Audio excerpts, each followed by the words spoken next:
My name is Kevin. This happened last Halloween. Not 10 years ago, not some old legend passed down through generations. Last year, October 31st, 2024. And I haven't carved a pumpkin since. I probably never will again. Before I tell you what happened, you need to understand something. I'm not the kind of person who believes in ghost stories. I'm a software engineer.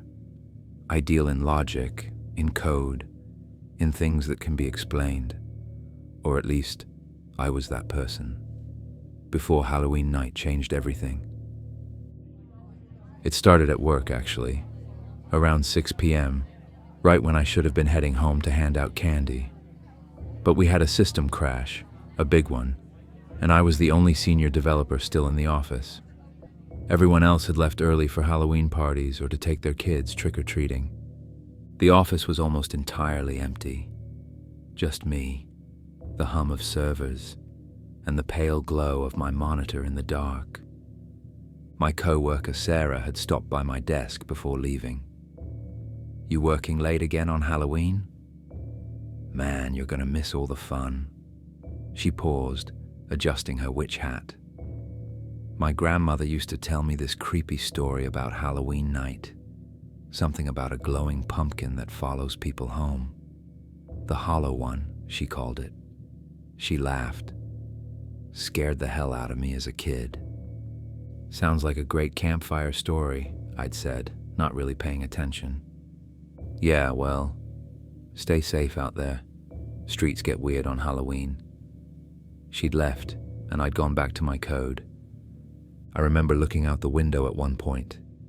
The sun had set, and I could see the city starting to light up with Halloween decorations. Orange lights everywhere, jack-o'-lanterns on every corner, grinning up at the sky. I got this weird feeling looking at them, like they were all watching me. All those carved faces, hundreds of them across the city, all turned in my direction. I shook it off. Too much coffee, not enough sleep. By 7:30, I'd fixed the issue. I grabbed my jacket and headed out. The parking garage was deserted, my footsteps echoing off concrete. My car was parked on the lowest level, basement 3. I hate that level. Even on normal days, it feels wrong down there. The lights are dimmer, always flickering.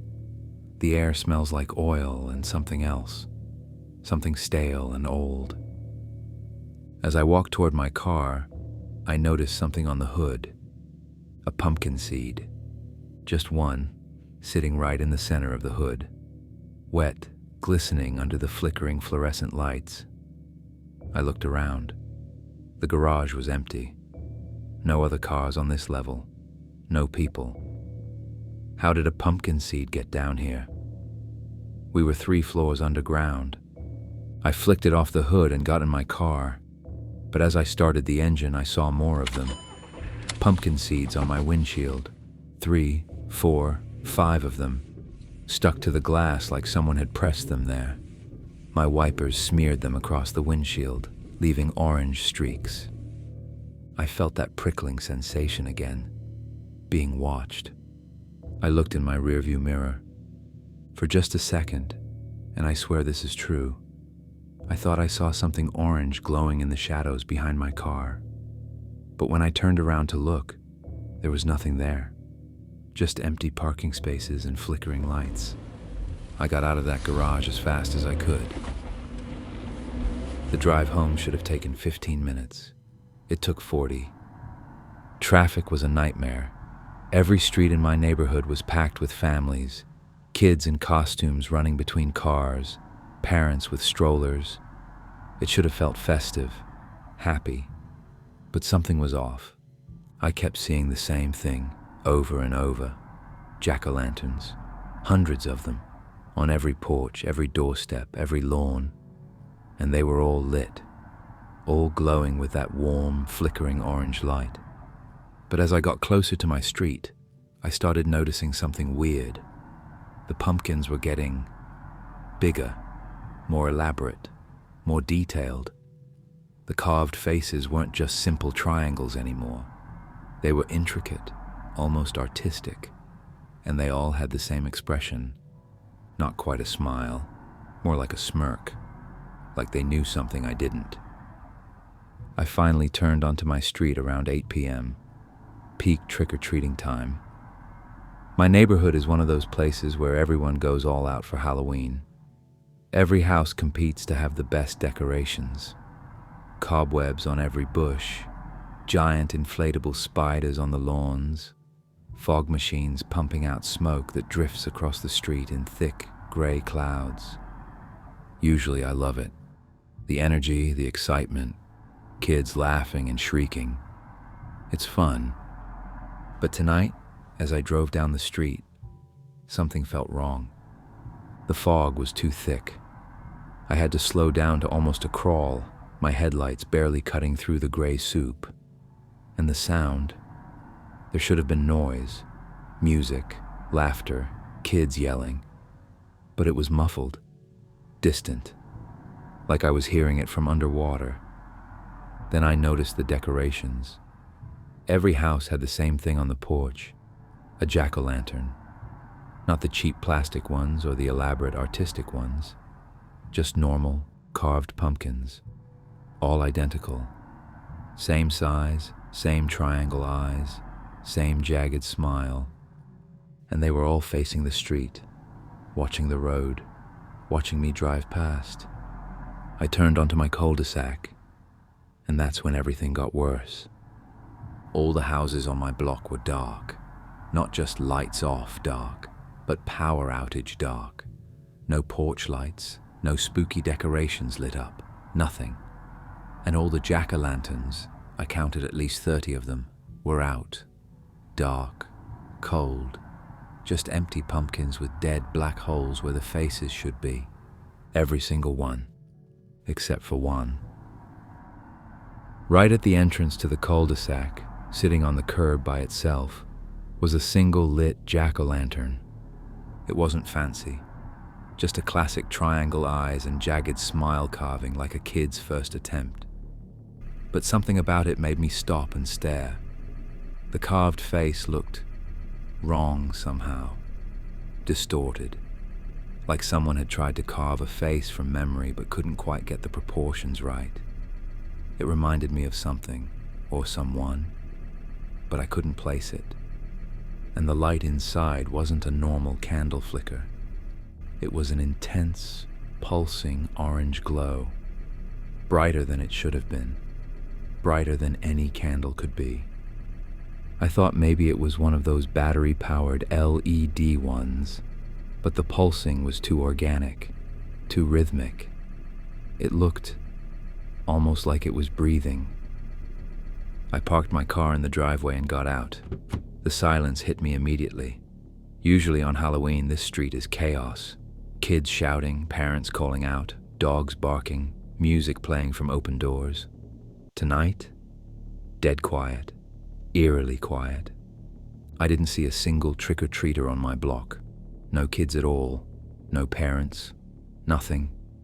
Just me and that glowing pumpkin on the curb. I grabbed my work bag from the back seat, and as I closed the car door, I looked at the pumpkin again.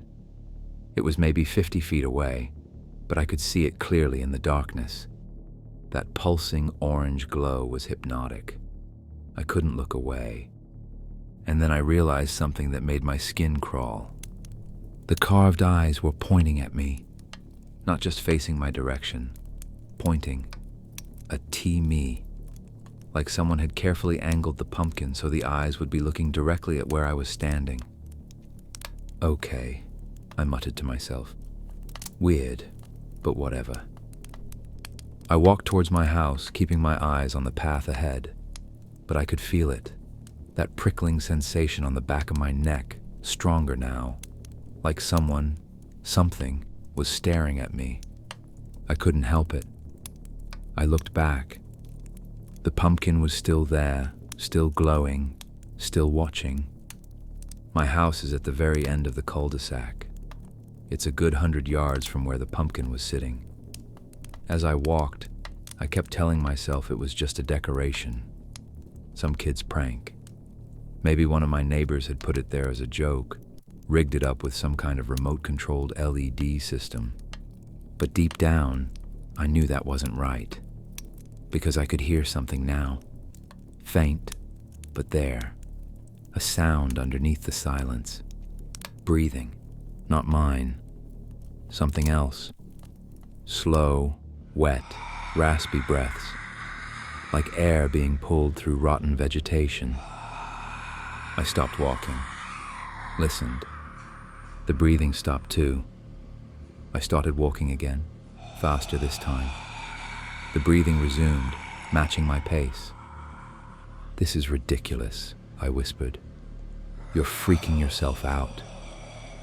Halfway down the block, I heard a new sound, a faint, dry scraping, like something heavy being dragged across asphalt. I froze, listened. Nothing. Just the wind rustling the dead leaves piled up on the lawns. I started walking again, almost jogging now. My house was right there, just 30 more yards. The scraping sound came again, closer this time, longer.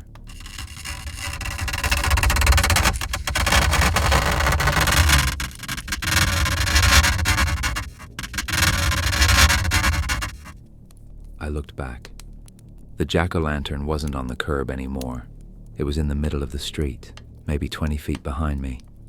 Its orange light pulsed faster now, brighter, and I could see it clearly now. The source of the scraping sound. The pumpkin was moving. My brain tried to rationalize it. A remote-controlled pumpkin. A robot. Some kind of elaborate Halloween prank by the neighborhood kids. But then I saw the vines.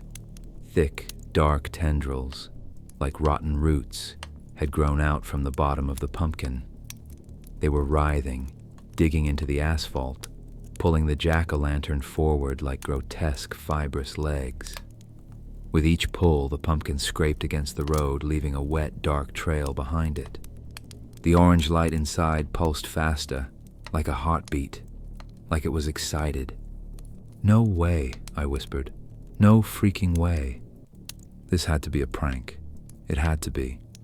"All right, very funny," I yelled into the darkness. "You got me. Ha ha. Great special effects." No answer. Just the...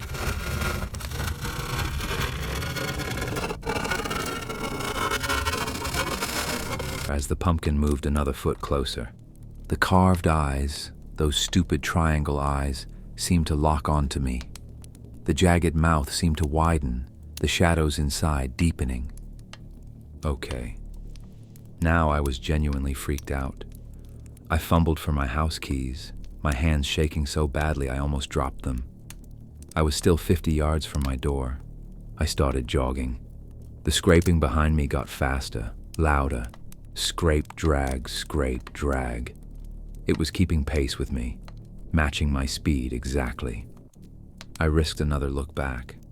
It was closer now, maybe 10 feet away. The orange light inside was blindingly bright, pulsing like a frantic heartbeat. And I could see more details now, details I wish I hadn't seen. The vines weren't just pulling it forward. They were growing, spreading, reaching toward me like fingers.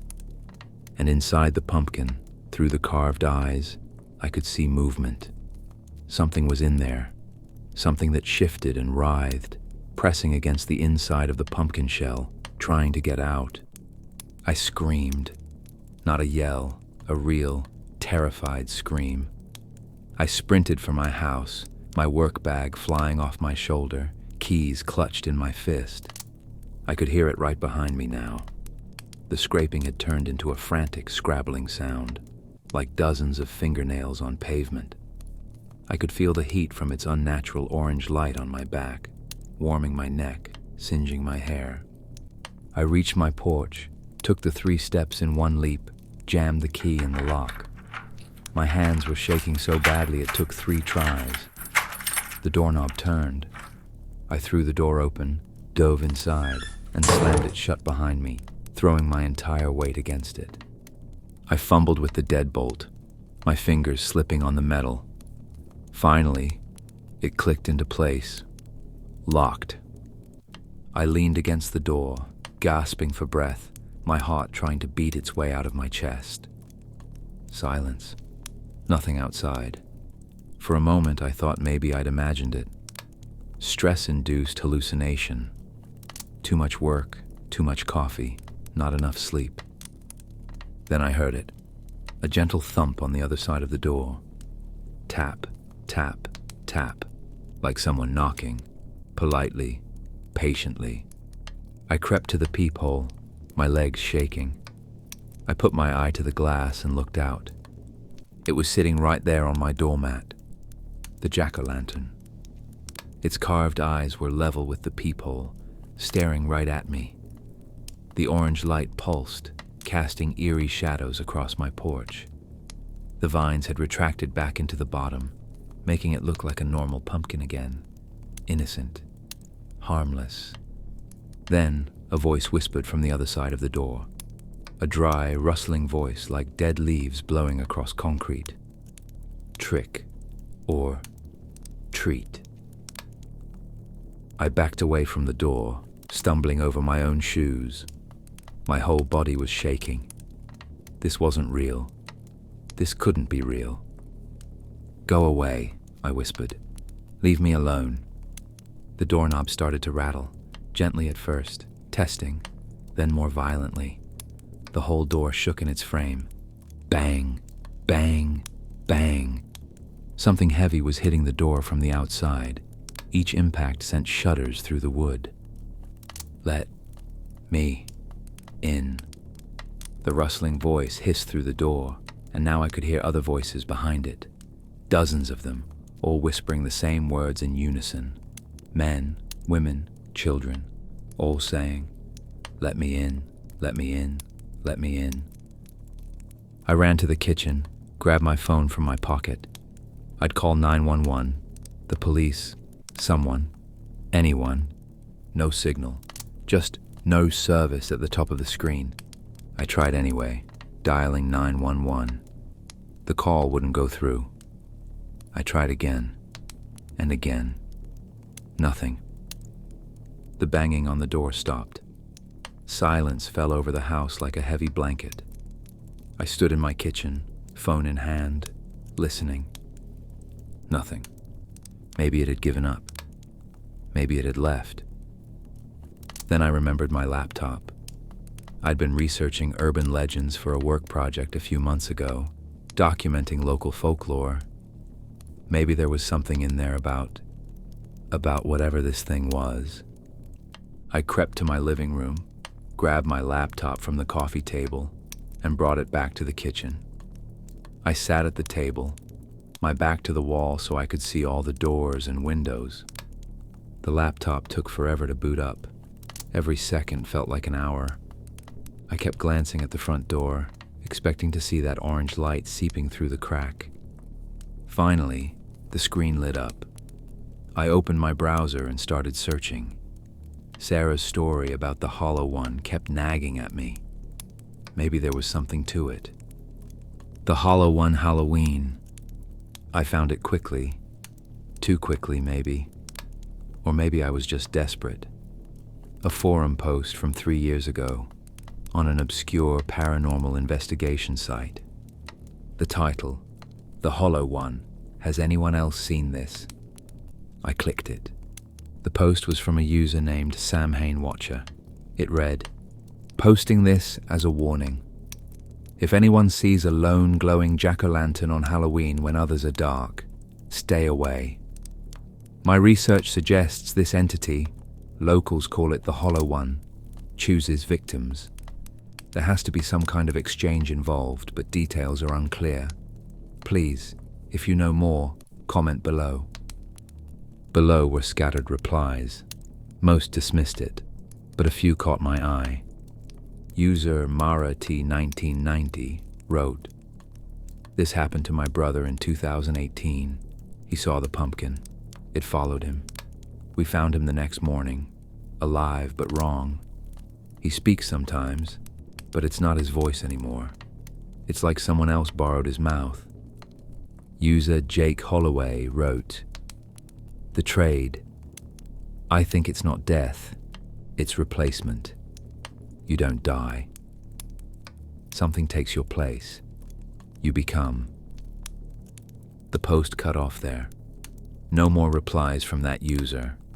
Another user, Lynn_M, had written just 2 days ago. Saw it last year. Made a deal. Gave it what it wanted. But the price. God, the price.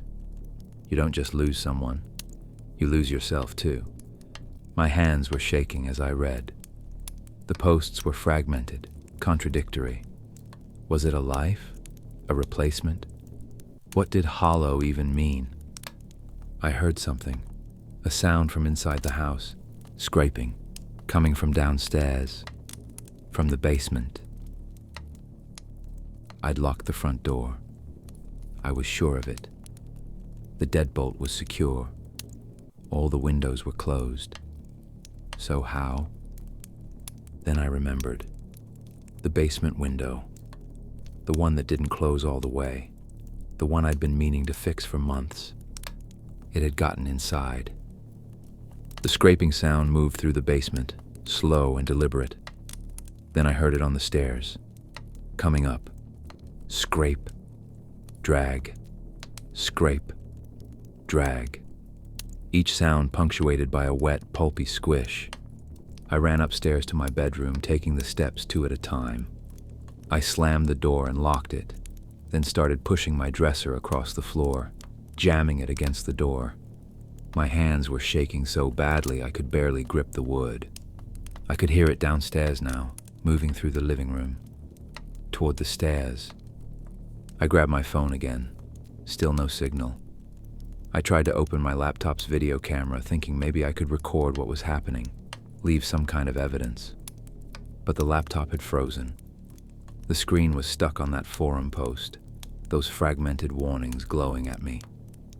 A trade. Replacement. You become. What did that mean? What would I become? The scraping reached the stairs, started coming up. Slow. Patient. Like it knew I had nowhere to go. Scrape. Drag. Scrape. Drag. I looked around my room frantically. The window. I could jump. It was a 15-foot drop, but I'd survive. Broken leg, maybe, but I'd be alive. I ran to the window and tried to open it. Stuck. I tried again, pulling with all my strength. It wouldn't budge. The frame was swollen, sealed shut. I'd painted over it last summer and never opened it since. The scraping reached the top of the stairs, stopped right outside my bedroom door. Silence. Then, that dry, rustling whisper right outside the door. Found. You. The bedroom doorknob rattled. Then the thump as it hit the dresser I'd barricaded it with. It hit it again. And again. The dresser started to slide across the floor, inch by inch, my area rug bunching up beneath it. I scrambled into my closet, pulling the door shut but leaving just a tiny crack to see through. My breath hitched in my throat. I was trapped. Nowhere to run. Through the crack in the closet door, I watched the bedroom door creak open. The dresser scraped across the floor, pushed aside like it weighed nothing. The orange light spilled into the room first, painting everything in that sickly glow. Then the jack-o'-lantern dragged itself across the threshold. Up close, it was worse than I'd imagined. The carved face was crude, the edges of the cuts jagged and rough, like they'd been hacked with a dull knife. The vines that pulled it forward were thick as my wrist, covered in a slick, dark substance that might have been sap or might have been something worse. They left a trail of wet pumpkin guts and seeds behind it, smearing across my bedroom floor. The thing stopped in the middle of the room. The orange light pulsed, illuminating the walls, my bed, my desk, searching. And then it spoke again. Not the rustling whisper this time. It spoke in my voice. "Kevin," it said, perfectly mimicking my tone, even my slight stutter when I'm nervous. "Come out, Kevin. It's Halloween. Time to celebrate." But underneath my voice, I could hear others, whispers layered beneath, dozens of different voices all speaking in unison, some male, some female, some young, some old, all saying the same words but slightly out of sync, like a chorus that couldn't quite stay together. It knew my name. It had taken other names too. My heart was pounding so hard I thought it would give me away. I pressed my hand over my mouth, trying to muffle my breathing. The pumpkin turned slowly, the vines pivoting it in a circle like a grotesque turntable. The carved eyes scanned the room, and then they stopped, fixed directly on the closet door. "I see your light," it whispered, the voice shifting, becoming a chorus of dozens of voices again, men, women, children, all whispering the same words in unison. "I see your light, Kevin. I see your beautiful, bright light. Let me have it. Let me in." The orange glow intensified, burning through the crack in the closet door, so bright I had to squint. I could feel heat now, radiating from the pumpkin, making the air thick and hard to breathe. The closet door handle started to turn. "Stop!" I screamed. I don't know what made me do it. Terror, desperation. But something in my brain clicked. The trade. A life for a life. The closet door stopped opening. The orange light dimmed slightly. "Stop," I said again, my voice cracking. I know what you want." Silence. The pumpkin sat there, waiting, listening. I pushed the closet door open and stepped out. My legs barely held me up. The jack-o'-lantern turned to face me fully. Up close, I could see inside it. Through the carved eyes and mouth, I could see the interior wasn't hollow. It was full of light, pure orange light, swirling like liquid fire. And shapes moved in that light. Faces, screaming faces, dozens of them, pressed against the inside of the pumpkin shell like insects trapped in amber. "You want my light?" I said. My life." The pumpkin pulsed. Once, twice, confirmation. "But there's a trade," I continued, remembering the forum post.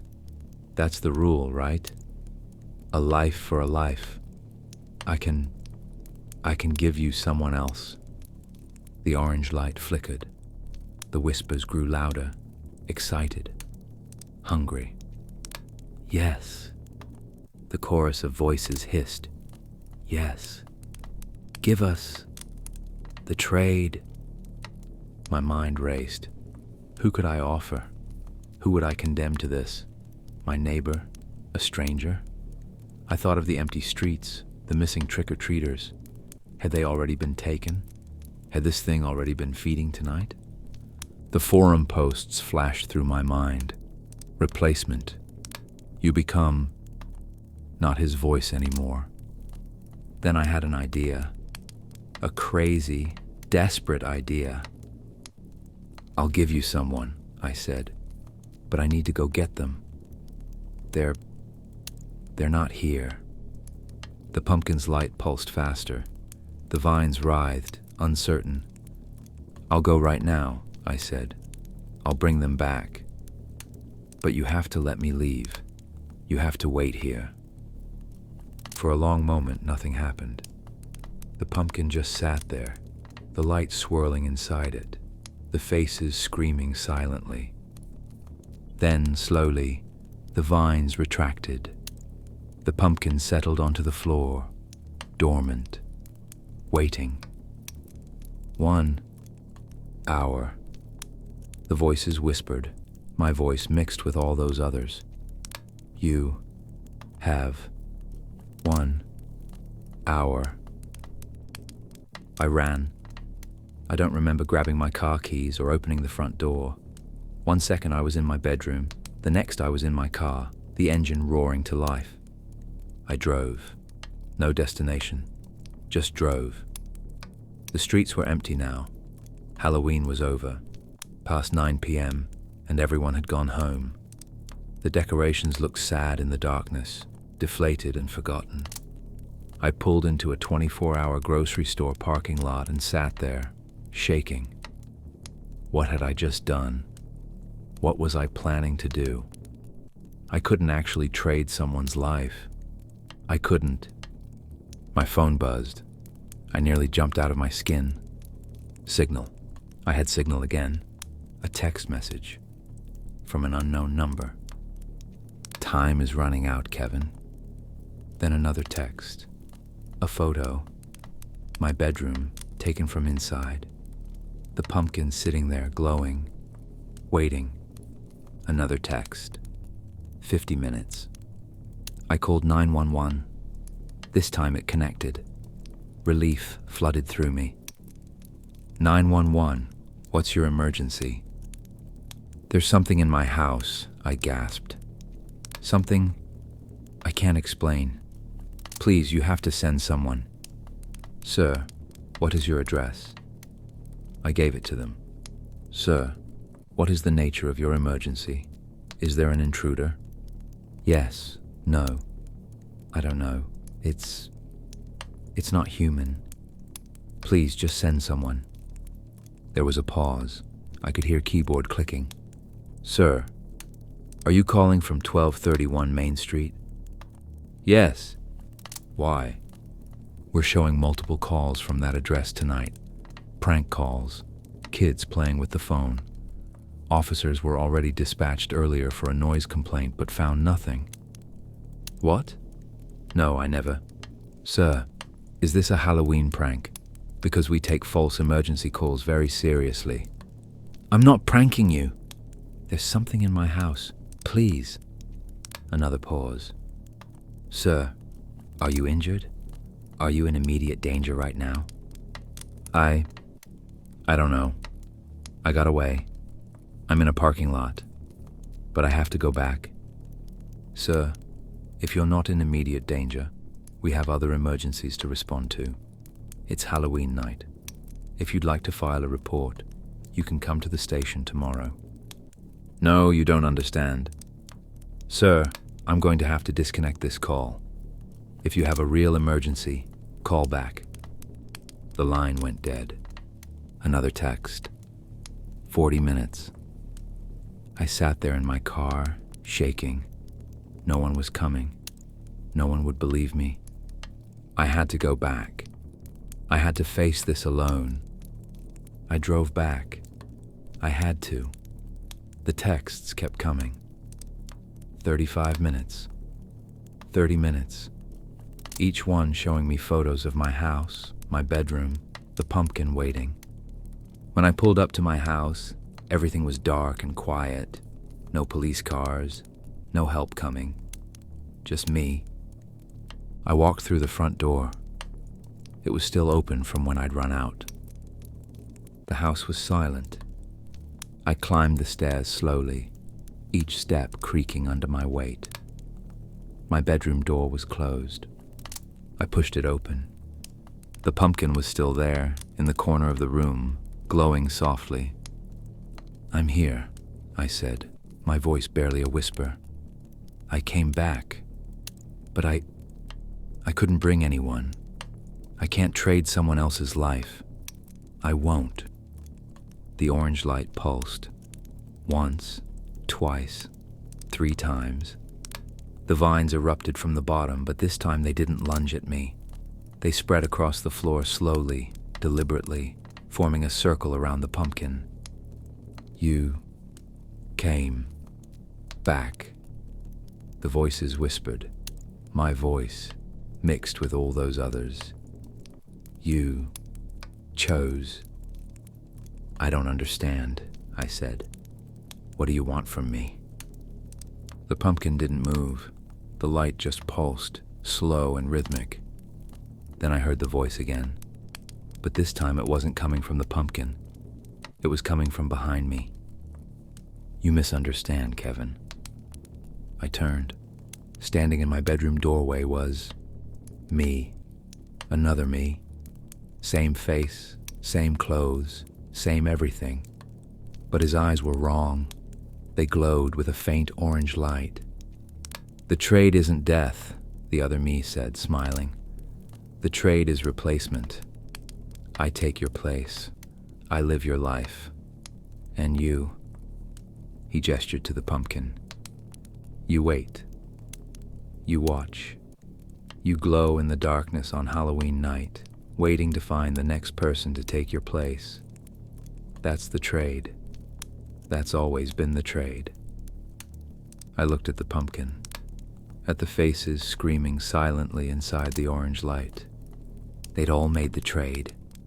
All of them. And now, they were trapped. No, I whispered. You already agreed, the other me said. You offered yourself. The deal is done. The orange light surged. The vines shot out, wrapping around my arms, my legs, pulling me toward the pumpkin. I tried to fight, tried to scream, but the vines were too strong. The last thing I remember is being pulled into that light, into that swirling orange fire, and the faces, all those faces, screaming, and then I was one of them.